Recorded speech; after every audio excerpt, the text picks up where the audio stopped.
Watching Kyle's unboxing videos again? Yeah, he always finds the coolest... No way! A robot dog? Gotta ask where he got it. Or use your Samsung Galaxy S24 Ultra. Just draw a circle around the dog on your screen, and it shows you where to buy it right in the app. Whoa, I just learned a new trick. And that for once, I beat Kyle to the next big thing. Circle it, find it with the new Galaxy S24 Ultra and circle the search with Google. Get yours now at Samsung.com. Internet connection required. Results may vary based on visuals.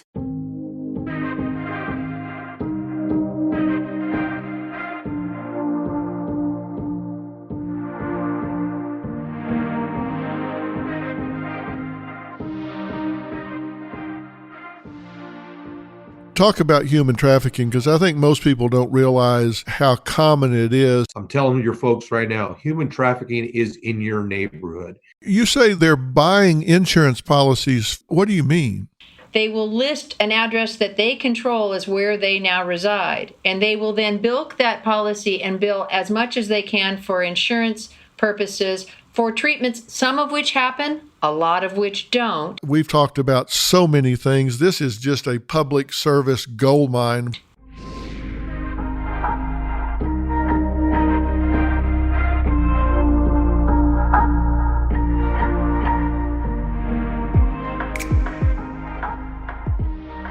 Last week on Fill in the Blanks, I was talking to Jennifer Lentz Snyder, head deputy for the Norwalk Branch, Los Angeles County District Attorney's Office, and George Mueller, deputy commissioner for the California Department of Insurance Enforcement Branch. We were talking about fighting crime, and these are two of the top crime fighters in California. And of course, California is a national stage. If you can't find it here, you're not going to find it in the United States. So these two are players on the national stage as well as California. We talked about a lot of things last week. We talked about so many things, from street crime to dismantling gangs to witness protection and challenging all of us in America to be proactive in the fight against crime. And then we turned our attention to fraud. And then we turned our attention to something that is really a problem, and that is human trafficking. People think human trafficking is some big exotic thing where you bring people in on a freighter and force them into prostitution, but it also includes people right in your own neighborhood, people coming from small towns into big cities looking to make it big, coming into Hollywood wanting to be movie stars, rock musicians, going to New York City wanting to make their big break in the Big Apple, etc. And what happens is they get hijacked by pimps, not always into prostitution, sometimes into slave labor. What happens is they get their hooks in them, start working them for as little as 30 cents an hour and threatening to murder their families if they don't comply. And there's a whole other chapter to this, and that's trafficking in the rehab world.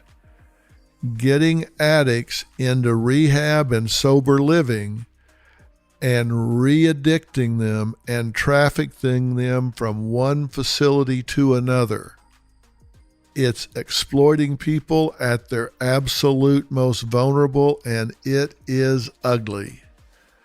Well, Jennifer Lentz Snyder and George Mueller are on the case, and they're talking about it. I saved it from last week's conversation because I didn't want to hurry it, and I wanted to do a drill down so you could understand what's really going on. So we're picking up last week's conversation in progress, because I fear that as we come out of quarantine and start cranking back up this country, there's going to be a big pent-up appetite in the need for services for people at their most vulnerable. So here we go again with Jennifer Lentz Snyder, head deputy of the Norwalk Branch of the Los Angeles County District Attorney's Office, and George Mueller, deputy commissioner for the California Department of Insurance Enforcement Branch. let me change the subject a little bit and ask you guys to talk about this. I think it was Jennifer mentioned human trafficking. People think about human trafficking as some exotic sort of thing where you've got a tanker or some ship full of people out of a foreign country or whatever.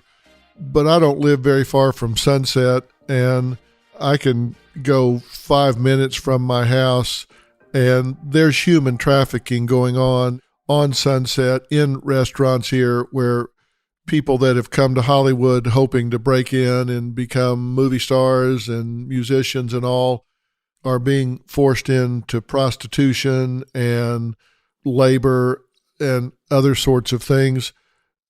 Talk about human trafficking, and then we'll talk about it in terms of rehab and sober living and things of that nature. But talk about human trafficking, because I think most people don't realize how common it is and how non-exotic it is. It's a lot more than what people think.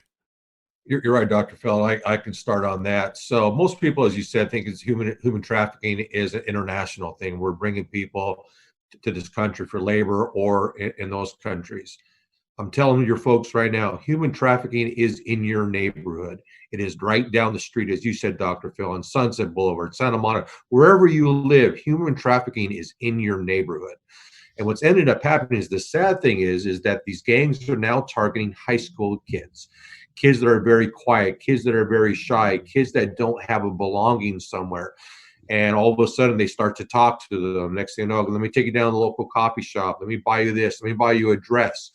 And before you know it, they built this trust that, oh, this is my new friend. And then the next thing you know, they've taken you now to a safe house somewhere, a place undisclosed, where now they tell you, if you don't do this and you don't go into prostitution and make me money, I'm going to kill your family. And the sad thing is there are over probably 300,000 kids in just the United States alone that are into human trafficking. And people here aren't really educated on that and see that. It's getting a lot better, and we've done a great job on educating people on human trafficking and what to look for. But it is in your backyard, it is in your neighborhood, and you need to be very vigilant about it. And if you see something like that, if you see what we call the pimp, or if you see somebody where they're out with somebody and they're not talking much, you can look for bruises. These people beat these people as well. These people they're taking advantage of because they're putting fear into their life. And the biggest fear is that they're also going to go ahead and kill their family. So that's the threat. Go ahead, Jennifer. Yeah, but that is the threat, Dr. Phil. It's the threat. It's the same currency. It's the power over somebody. And it can be in a sex trade kind of environment. That happens a lot. We're pretty familiar with that. But it can also happen in a more traditional labor setting where we have seen cases in the insurance industry where groups of people from foreign countries come over. They are recruited by a collective group of restaurant owners, and they are told that they're going to be provided housing, they're going to be provided benefits, they're going to be provided all kinds of things. And what you find out is these people are working for about 30 cents an hour because they have been lied to and they've been brought over here simply to staff these places, run these places so that the employers don't have to pay them a fair wage, don't have to pay into any of the employment programs, don't have to pay taxes on it because they put the fear of God in these people and they keep their passports so they can't get out. So you bring dozens and dozens of people from the same region over and you have them living in these really squalid conditions and working hours that are absolutely mind-blowing, and it goes on all over the place. I know one of my colleagues up north, Bill Murphy, who's a fabulous prosecutor up in Contra Costa County, he prosecuted a couple of these cases where this all started simply because the owners of these businesses didn't want to pay workers' comp and they wanted cheaper labor. And it's amazing to me how this devolves. And I think it devolves not only because they're greedy, but because they have this sense of entitlement, the sense that, well, I have a right to succeed and it doesn't matter what I have to do to get there. And they don't see themselves as the pimps that they really are. It's really important for people to keep their eyes open and see what's going on, because if something seems strange, it probably is. And the kinds of information that break open those cases are not these dramatic escapes from these safe houses.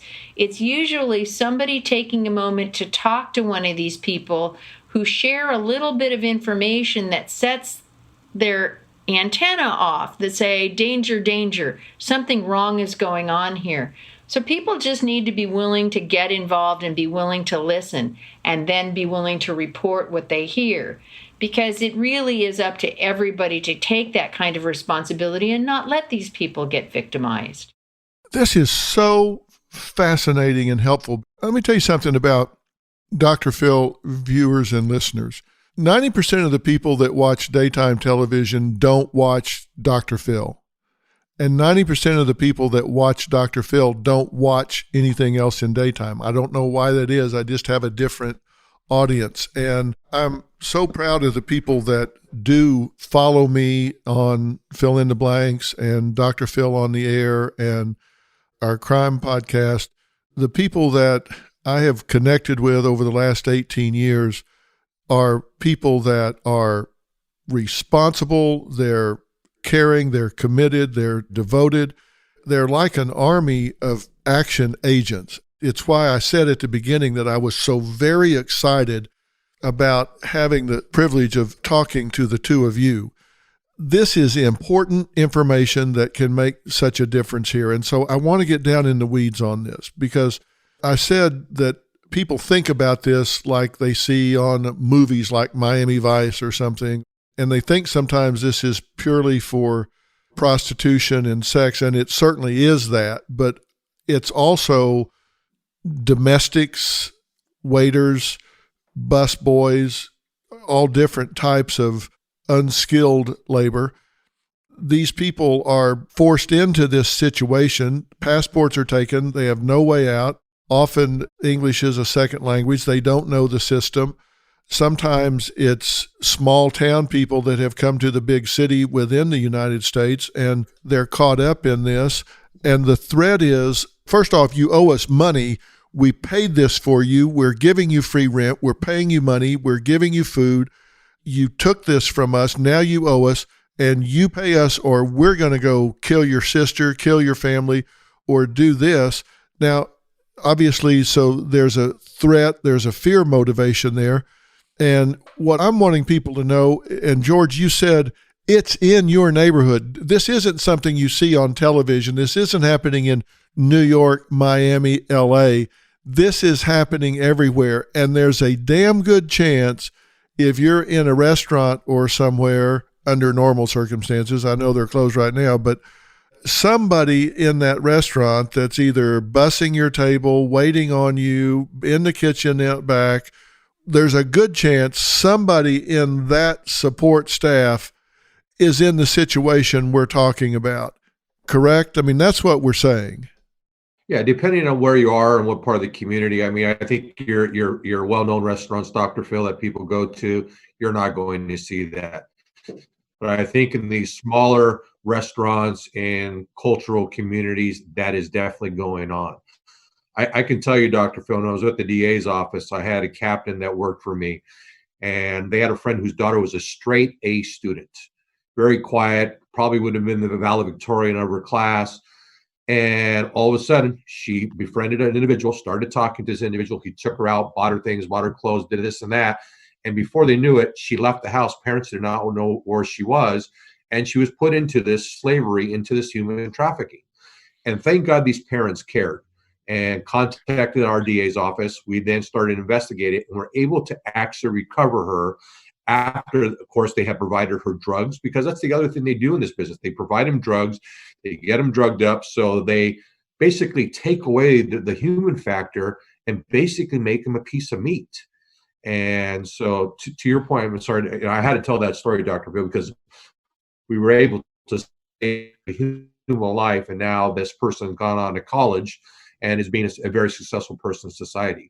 But you're right, these restaurants where it's going on, and the fear and the medium, but like I said, Dr. Phil, they're paying back what they said apparently that they've done. And there's a lady out of Canada by the name of Tamia Nagy who I met. Her parents were in law enforcement. She was promised to come out here as a nanny to work for a family. When she arrived, the people who picked her up at the airport took her to a safe house and literally started to drug her immediately. It's unbelievable that people have so little conscience that they would do that sort of thing. Now, Jennifer, you were saying you've got to watch, and let's say you're in one of these restaurants, and as you're saying, George, we're not talking about every restaurant, but let's say you're in one of these fringe restaurants in a part of the city and in a city where this can go on, and you spot something. Jennifer, what should people look for? What kind of question can they ask? What are the red flags? And if they see something, what do they do? Who do they call? What do they say? How do they respond in a way that doesn't get this person seriously in danger, but does get them help? Look, there are so many public agencies that are there to help people in the labor market, whether it's a busboy or a server or a cook. The opportunity is not always going to be there. And I'm not encouraging people to conduct inquisitions every time you go in and when we get the opportunity to go back and dine in restaurants. But if you see a set of circumstances at a place that say you're a frequent customer and there seems to be something strange, very often you can engage servers in discussions and you can tell them, there's people who can help you with that. You can find phone numbers for them. You could find, for instance, the Department of Labor Standards. They have a number of investigators that do nothing more than go out and make sure that people's rights as workers are being protected. There are plenty of advocacy groups out there as well. Where the disconnect is that the people who are being exploited don't know about those resources and they're unlikely to know about them. But the general public, especially as informed an audience as you have, Dr. Phil, could find those phone numbers, could find those contacts for those people. And it's not going to be something you're going to do every day. But it's one of those things that when you see it and something seems odd, you can go do the research and find the phone number, find the 800 number, find the California State Fraud Enforcement number. Call George, call the local prosecutor's office. Send us an email. We get thousands of emails every day about a wide variety of things. And part of what we do is the district attorney, Jackie Lacey, has a group of staff members who do nothing but try to place those complaints and those concerns with people who can do something about them. So you don't have to get the right number and get the right key to get in the right door. If you contact any one of the fraud referrals, almost every time they're going to take the time to find out who that complaint goes to, who that concern goes to, because we interact all the time. And ultimately what we're all about is trying to protect the public. So I don't want to suggest that there's a laundry list of phone numbers that you should keep in your wallet or in your purse so that you can provide those numbers, but you can call your local prosecutor's office or your local police department and explain what you saw, and somebody will take action. It may not be immediate, but it will happen. Because what you've said, Dr. Phil, is absolutely true. An awful lot of what we do goes on outside of you, behind the curtain. It's not that we're not doing stuff. It just isn't necessarily visible to the general public. Yeah, listen, I've talked to so many people here in LA, in Dallas, in New York, where I spend a lot of time in those three cities in particular, where I've talked to law enforcement that have said, I've got a phone call from somebody that goes in this restaurant that said, there's a young man that works down there, and I've seen bruises on the back of his neck or around his wrist, and I just want somebody to just go down there and check. And they said they went down there and assembled the staff in the kitchen and said, if anybody here wants to leave with me right now, just stand up and leave with me right now. And they left phone numbers, they posted them on the wall, they did this, they did that. And sure enough, 3 or 4 people within the next week or 10 days, they got contacted. And it's amazing how if they had never done that, this might have gone on indefinitely. But one visit, and in the next week or 10 days, 3 or 4 people reached out and said, I'm trapped, I need help. And what could have happened if they hadn't done that? It just saved lives by one person making a phone call and saying, I got a real uneasy feeling about this young kid down here. and a phone call was made, and it took a week or 10 days, but somebody got down there, they posted some numbers, they made a statement, and sure enough, 3 or 4 people emerged within a week or 10 days, and it made a difference. So just don't think that it doesn't matter if you reach out. People do respond. That's what their job is, and they do it. So I'm so glad we're talking about that, because I know for the 3 of us talking right now, there are hundreds of people within a 15-minute radius of us right now that are caught in this situation. And if people will respond, then they're findable, and there are resources to help them. So I'm glad we're having this conversation. Let me change the subject for a minute. We're not far from what is referred to as the Rehab Riviera. There's a part of LA where there are a lot of rehab facilities here for drug and alcohol. Some of them are 5-star, A+ quality organizations. Some of them are not. And when people go into rehab, there are phases. There's rehab, which is the initial treatment. Then when they get through with rehab, there are other kind of halfway steps. There are halfway houses. There are sober living houses. There are different kinds of things. And like most industries, these are given to abuse when you're dealing with a vulnerable population. And there has been a lot of fraud going on in this industry as well, and y'all have had to deal with some of that. George, can you talk about that a little bit? Yeah, I mean, and Jen could talk about what we've been working together. So we work very closely with all our district attorney partners. And when you're talking about these sober living homes, I mean, Orange County is kind of the benchmark that they've set across the country is one of the highest areas that people have joked about, that there are more sober living homes in Orange County than there are Starbucks, which is kind of hard to believe. And what we really started to find is the brokering of patients. The fraud that is going on with these sober living homes right now is disgusting, Dr. Phil. You know, these places are buying insurance policies for people across the country. They're flying them out here to promise them, you know, this great rehab and to bring their life back. And they get them into these rehabs. And it starts off well, and next thing you know is just as the insurance policy is beginning to run out and they don't have the coverage anymore, what they do is they'll go ahead and they'll supply them narcotics again or whatever their addiction is to, and they'll then kick them out on the street and then try to restart that whole insurance policy again and bring them back into the fold, or they'll send them to another facility, which, believe it or not, is probably one of their facilities as well. A lot of times they have these shell companies where they have multiple different types of names. And the minute law enforcement starts to pick up on them, guess what they do? They change their name, they move to a different location, and they're in our neighborhoods as well. You will hear neighbors complain all the time, well, there is a sober living house right next door to me with all these people. And a lot of the communities or these local cities don't have any ordinance to prevent that. But right now, sober living homes is one of the biggest scams going on across this country. In Florida is probably one of the biggest. And then you bring it out to California. You and I have talked in the past. Insurance fraud either starts in Florida or it starts in California. They learn it from the other side of the coast, and then it goes there as well.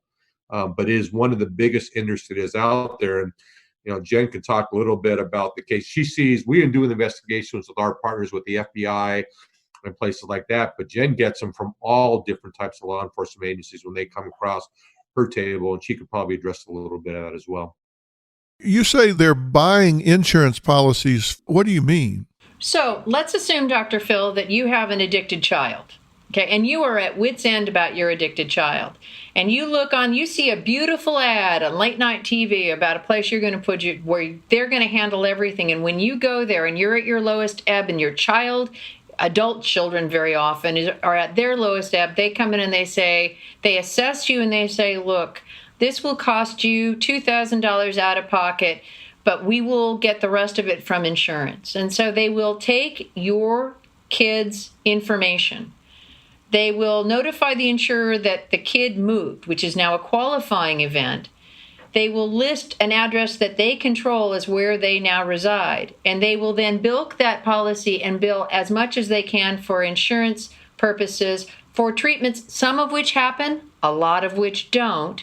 And then when they run out on that policy, they'll buy a new policy from a different company, and they will exhaust that policy's benefits. And it goes on and on.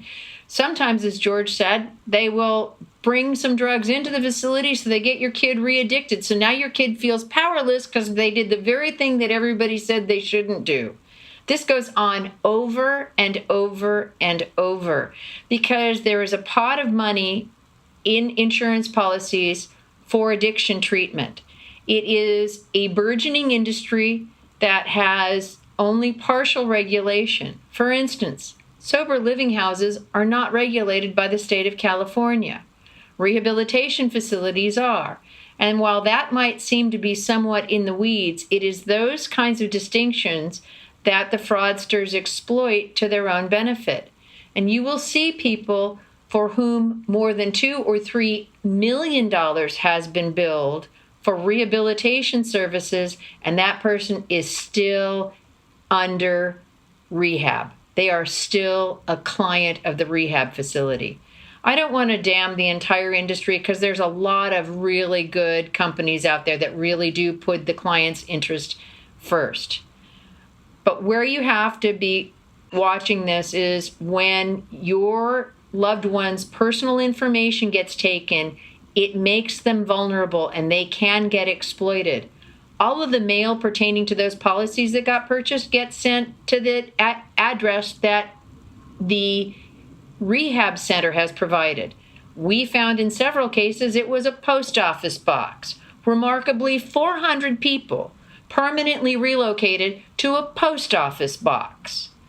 But nobody would find that out until you finally figured out that your kid had been in the rehab for 120 days and is still testing dirty. They also do things like they buy their own testing facilities. So now your loved one is testing 5 days a week, even though medically that's completely unnecessary. Why are they doing that? So that they can bill the insurance company for 5 tests. And when they do that, instead of billing for one packet of tests, they bill each one individually. So they do what we call unbundling. So they bill for $2,500 for a urinalysis on a daily basis, as opposed to one $200 urinalysis. It's crazy creative the way that this billing goes on. And what's most despicable about it is that the people that are finally going to seek treatment have hit rock bottom and they are incredibly vulnerable. That's what makes my blood boil. That these are families and people who are at their lowest ebb, and these money-making people are more concerned about the dollars they can extract than the well-being of the people that they are recruiting. And are they trafficking these patients between different facilities? Sure, they'll ping pong them. They'll basically send them. They'll offer the patient $500 to go to a different facility, and then that other facility will issue billing. And they all know that the billing goes through a computerized system, and they figured out what the algorithms are so they can escape detection. It's a fascinating and intricate business. But what it really boils down to is somebody's lying to get something that they're not entitled to. The bad guys just believe that we won't have the patience or the perseverance to keep at it until we figure out how they did it.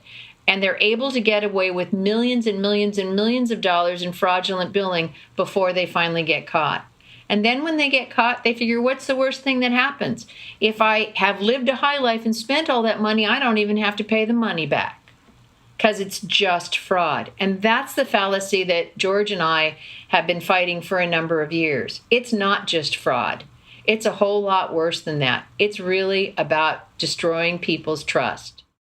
Because I work with this population a lot, and we try to do everything we can to vet these facilities, which is no easy task, let me tell you, because the state licenses these facilities based on what information they have at the time, and it's ever changing and evolving.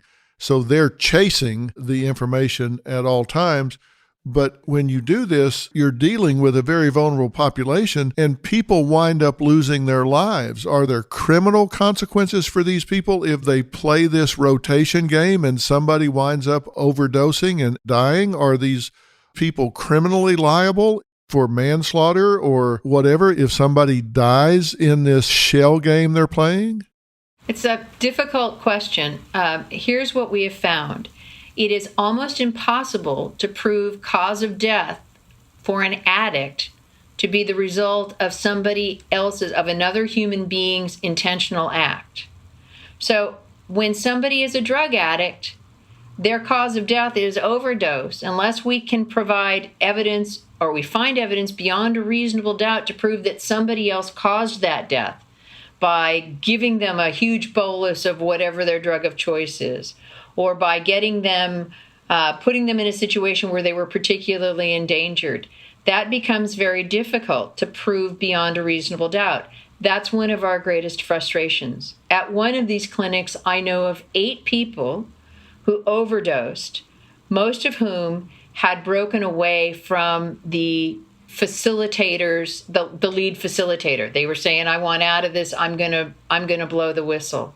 And those investigations are ongoing because we have such difficulty proving that their death was caused by the intentional act of another human being that was likely to cause death. It is a real sticky wicket, and it is a real frustration in pursuing these cases. And so we try to close down those facilities that we can where this has been happening, even though that's not much sense of justice for those families who may have lost a loved one. It's difficult to prove the cause of death was another human being's malfeasance. Well, what do we say to families, and not about after it's happened, but what do we say to families that are looking for legitimate care? Because sober living, in my professional opinion, is a legitimate step in the process of getting yourself back into a fully functioning role in society. I think rehab is a legitimate treatment modality.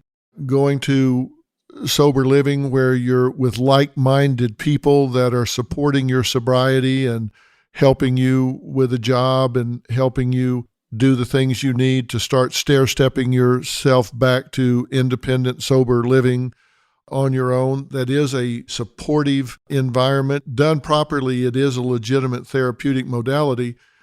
What do we say to people? How do they guard against getting caught up in this shell game of fraudulent operators? Because I know there are some good operators out there. I think you have to stay proactive.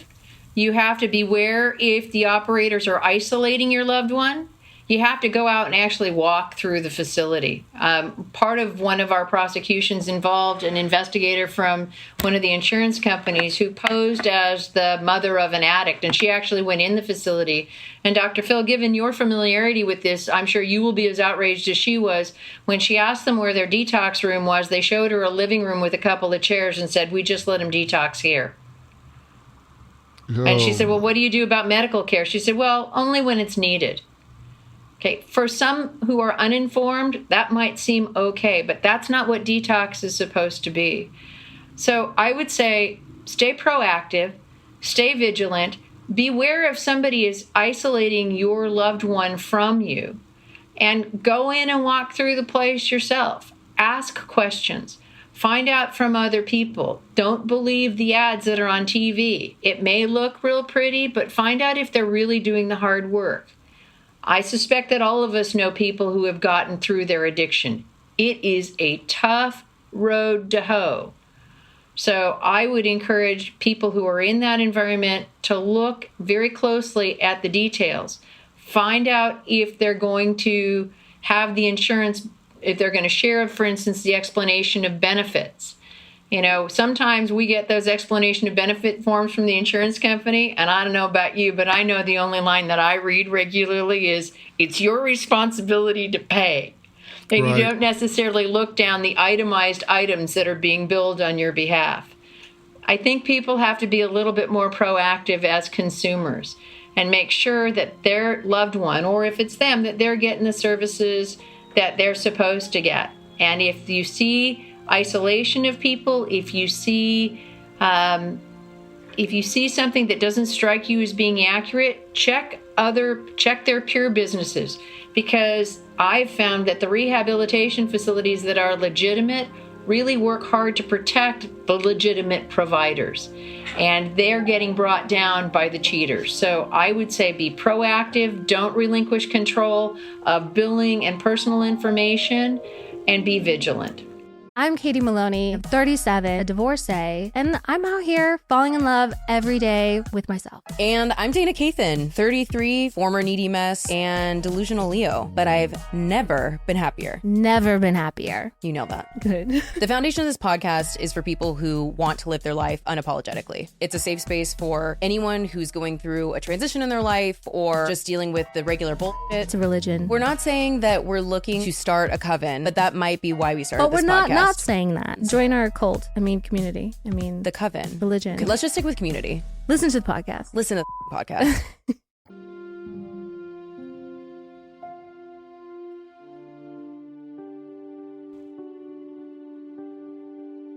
There are some watchdog groups out there. I know Wendy McIntyre, who is founder of an organization, jaredslaw.org. I don't know if y'all have encountered Wendy, but she founded this organization in 2005 after the loss of her son, Jared, at a rogue sober living home. And she started this 501c. It's a nonprofit organization, and they really work as a protector looking into these bogus, illegal sober living facilities and really audits these things and does what you're saying, sends people inside and looks at them. And so in your area, she works in California, but there are advocates, I'm sure, in a lot of states that have done a lot of the homework for you. So you've just got to get on the internet, do your homework, make visits, call, find out what's going on. And if they're transferring your family member around, that's a real big red flag. And people that are guaranteeing you cures and things like that, that's just not the medical model. Addiction is a medical disease. It is highly resistant to treatment. It is subject to relapse. And it takes a whole lot of work, and anything that they're doing that is not fully transparent should just set off all kinds of red flags with you. It's just it's a serious problem. And George, why Orange County? Why do you think it's concentrated in Orange County? And are these sober livings regulated under state law, or do they operate outside the regulations of the rehabs themselves? Yeah, unfortunately, they are operating outside those regulations. And I think Orange County, it's like when you look at the advertisement and you see Orange County, you see the beach, you see the beautiful sunsets. People see that. Well, if I'm going to go to rehab, I want to go to a place where I'm also going to be able to have those amenities and live that type of lifestyle. And Orange County just offers that, Dr. Phil. So unfortunately, they're not being regulated for that. A little bit, and Jennifer talked about it as well. What happens a lot in these sober living too is they do kind of strip their identity as well. And if they're not being transparent, you have to do your research. And you touched on that. We have done investigations, and I've heard it from people that I've talked to in that industry, is that they will then take an individual, and predominantly in this case females, and they'll take them out. Let's go out on a boat ride today just to get you away from this place and get you some fresh air.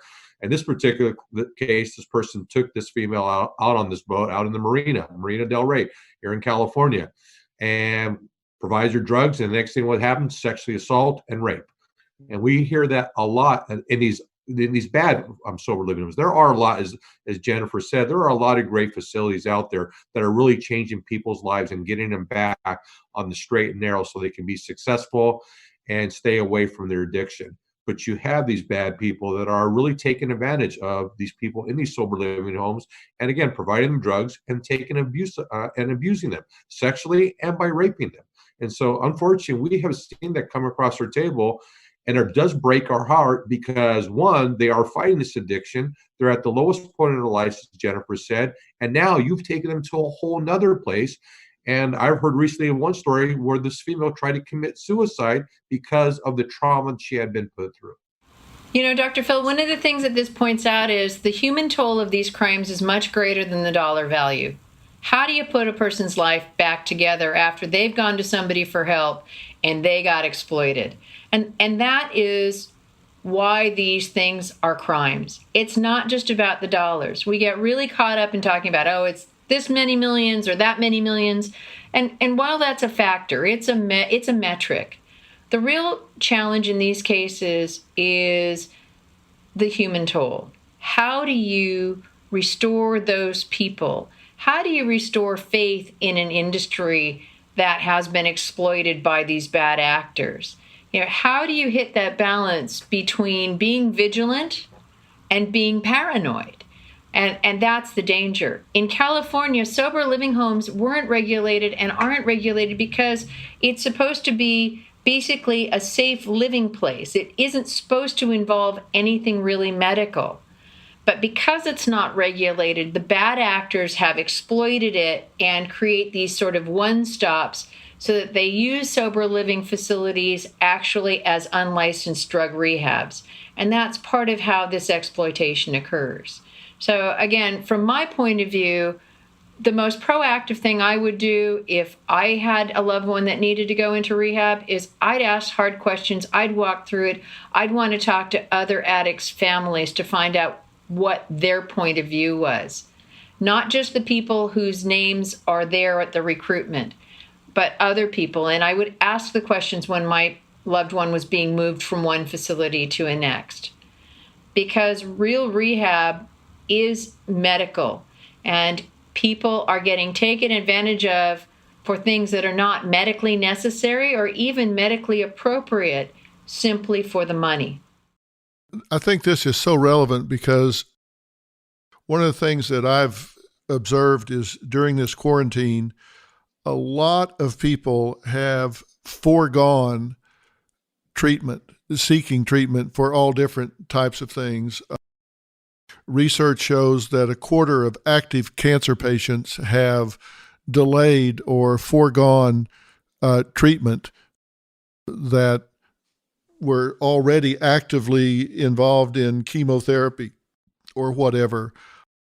Ambulatory diagnosis and treatment for all types of scans and screenings have gone down versus a year ago. And we know that we have a tremendous opioid epidemic in America.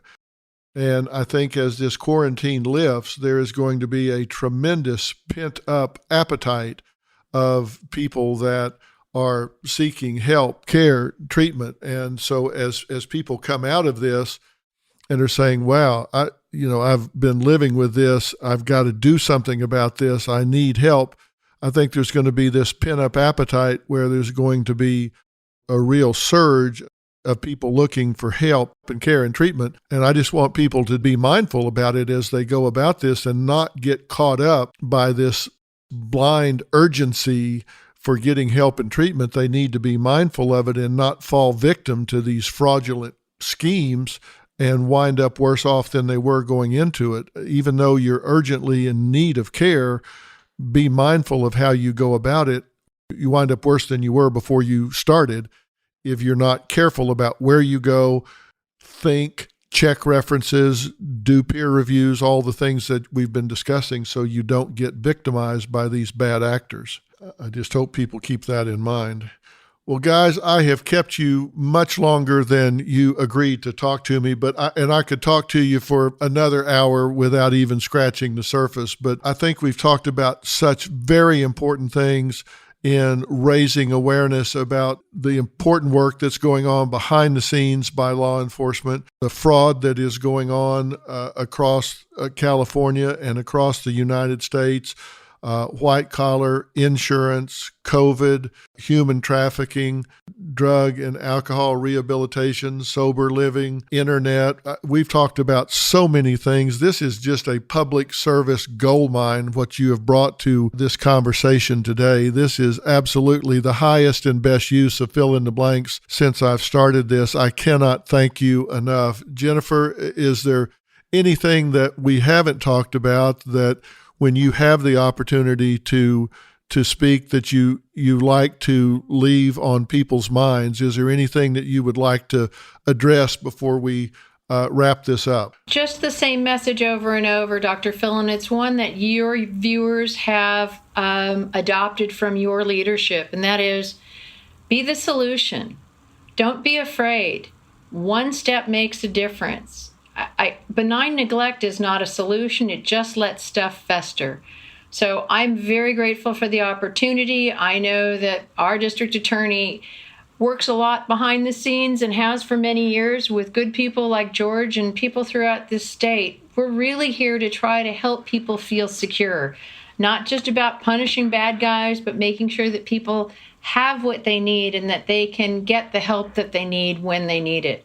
I'm very grateful to have been included in this conversation. Thank you.